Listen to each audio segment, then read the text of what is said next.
నమస్తే, welcome to NSTV news. ముందుగా ముఖ్యాంశాలు. ప్రముఖ శైవ క్షేత్రమైన శ్రీకాళహస్తి క్షేత్రమునందు నిష్కల్మష భక్తితో శివైక్యం చెందిన కన్నప్ప ధ్వజారోహణంతో ముక్కంటీశుడి శివరాత్రి ఉత్సవాలు వైభవంగా ప్రారంభమయ్యాయి.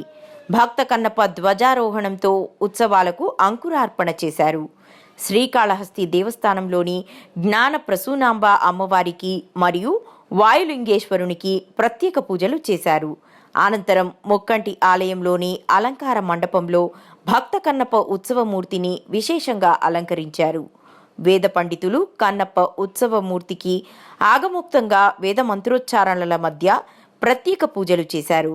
అనంతరం భక్త కన్నప్ప ఉత్సవమూర్తిని మంగళ వాయిద్యాలు మేళతాళాలతో ఊరేగింపుగా కన్నప్ప కొండపైకి తీసుకెళ్లారు. ఈ కార్యక్రమంలో భక్తులు పెద్ద సంఖ్యలో కొండపైకి తరలివచ్చారు. కన్నప్ప ఆలయం ఎదుట ఉత్సవమూర్తిని ఉంచి ధ్వజారోహణ పూజలకు సంకల్పం పలికారు. అనంతరం కన్నప్ప ఆలయానికి ఎదురుగా ఉన్న ధ్వజస్తంభానికి ప్రత్యేక పూజలు చేసి ధవళపాతకం పూలమాలలను ఎగురవేసి ధ్వజారోహణ క్రతువును నిర్వహించారు. అనంతరం ధ్వజానికి వేద పండితులు మంత్రపుష్పం హారతులు సమర్పించారు. ఈవో నాగేశ్వరరావు, ఆలయ అధికారులు తదితరులు పాల్గొన్నారు.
ఓం నమ శివాయ. ఈరోజు మనకు శ్రీకాళహస్తిలో మహాశివరాత్రి సందర్భంగా మనకు 3వ తేదీ నుంచి 16వ తేదీ వరకు ప్రోగ్రామ్స్ ఉంటాయి. అందులో మొట్టమొదటి రోజు ఈరోజు 3వ తేదీ స్వామి మొదటి భక్తుడైన భక్త కన్నప్ప ధ్వజారోహణతో మనకు ఈ మహాశివరాత్రి ఉత్సవాలు జరుగుతాయి. ఇప్పుడే భక్త కన్నప్ప యొక్క ధ్వజారోహణ ఇప్పుడే జరిగింది. చాలా మంది భక్తులు వచ్చారు. చాలా మంది భక్తులు అందరూ ఆనందంగా తిలకించి ఆనందించడం జరిగింది. ఇదే విధంగా క్రమశిక్షణతో పద్ధతితో మిగిలిన 15 రోజులు కూడా కార్యక్రమాలు జయవంతం చేయాలని భక్తులను నేను మరీ విజ్ఞప్తి చేస్తున్నాను. ఇదే తర్వాత మనకు ముఖ్యంగా 8వ తేదీన మనకు శివరాత్రి. ఆ రోజు ఎక్కువ రద్దీ ఉంటుంది, భక్తులు ఎక్కువ మంది వస్తారు. అందుకు తగ్గట్లుగా ఏర్పాట్లు చేయడం జరిగింది.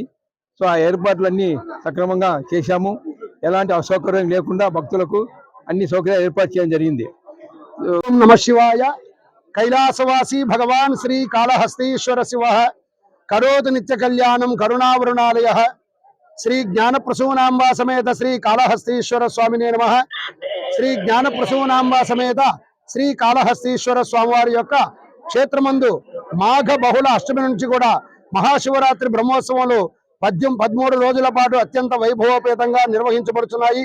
అందులో భాగంగా కూడా మొట్టమొదటిగా కూడా శ్రీ భక్త కన్నప్ప స్వామి వారికి ధ్వజారోహణ కార్యక్రమం నిర్వహించడం జరిగింది. ఈ భక్త కన్నప్ప అనేవాడి పూర్వజన్మంలో అర్జునుడు శాపవరణ బోయవాడుగా జన్మించి స్వామివారికి నేత్రదానం చేసి ముక్తి పొందిన భక్త కన్నప్ప. కాబట్టి ఈ క్షేత్రంలో భక్తికి ప్రాధాన్యత ఎక్కువ కావున మొట్టమొదటిగా కూడా ఈ భక్త కన్నప్ప స్వామివారికి ధ్వజారోహణ కార్యక్రమం నిర్వహించిన పిమ్మట శ్రీ స్వామివారికి కూడా ధ్వజారోహణ కార్యక్రమాన్ని నిర్వహించడం జరుగుతుంది. ఈ భక్త కన్నప్ప స్వామివారి ధ్వజారోహణ సమయమున కూడా ధ్వజారోహణ అయిన పిమ్మట ఇంద్రాది అష్టదిక్పాలకుల్ని సమస్త దేవతలను కూడా శ్రీ జ్ఞానప్రసూనాంబా సమేత శ్రీ కాళహస్తీశ్వర స్వామివారి క్షేత్రమందు మహాశివరాత్రి బ్రహ్మోత్సవంలో అంగరంగ వైభవోపేతంగా నిర్వహించబడుతున్నాయి కనుక ఈ సమస్త దేవతలను కూడా ఆహ్వానంగా పిలవడం జరిగింది. అదేవిధంగా ఈ రోజు ప్రదోషకాల సమయంలో శ్రీ మహాశివరాత్రి బ్రహ్మోత్సవాల్లో భాగంగా కూడా మొట్టమొదటిగా విఘ్నేశ్వర పూజ, పుణ్యాహవాచనము, అంకురారోపణ, మృత్సంగరహణమును ఈ కార్యక్రమాలన్నీ కూడా నిర్వహించడం జరుగుతుంది. కావున భక్తులందరూ కూడా ఈ మహాశివరాత్రి బ్రహ్మోత్సవం నందు స్వామివారి యొక్క సేవలో పాల్గొని ఆ పార్వతీ పరమేశ్వరు యొక్క అనుగ్రహము ఆశీస్సులు పొందవలసినదిగా కోరడమైనది. ఓం నమ శివాయ.